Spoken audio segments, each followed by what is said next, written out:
So if I have a root on the first string, I can make a G chord that comes down below it, and I could bar all the way across, and I can get a scale form that coincides with that first string root. And if I build the triad coming down, 1 from G, D to B, I get a first inversion triad on the first set of 3 strings.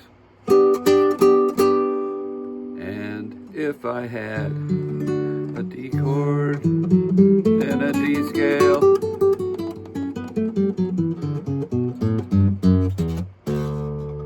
then I get a scale shape that is form 2 because there's a root on the second string of a second inversion D chord on the first set of 3 strings, right? And if I have a root on the third string, I can get a triad on the first set of 3 that is in root position, C, E, G, G, E, C. And I get a scale form from that grip.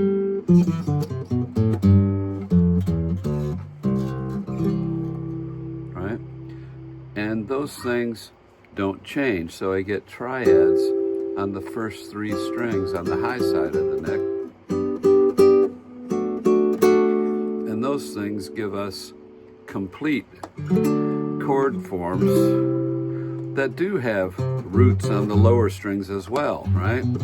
So the whole idea is not to learn forms. The whole idea is to become aware of what the grips give you, right? So if I've got a G on the 6th string, then there's a G on the 4th string, and there's a G on the 1st string, and there's a first inversion triad on the top. Now that's handy to me because if I need a G on the melody on the top, then I know I should be playing grips that come out of that first, that form 1 scale form really, right? That ends with this G on the top. And if I want roots on the 2nd string melody, then I know I got a 3rd on the top and a 5th below that, see? So if I got a 3rd on the top for a melody note, then I need that form 2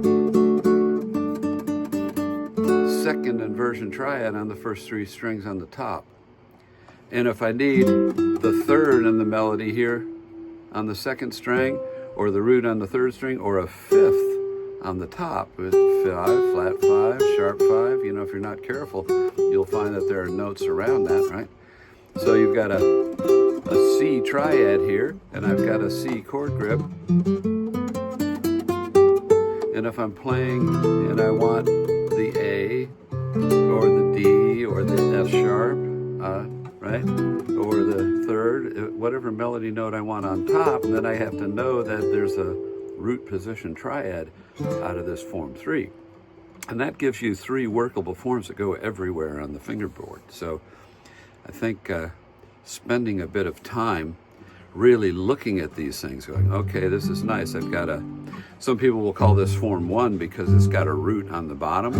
And I don't have any problem with what we call these things, right? But I thought it was kind of handy to know that there's a first inversion and a second inversion and a root position triad.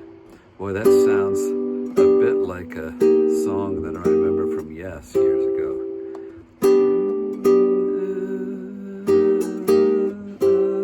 And who would have guessed that G and E flat and C work together, right?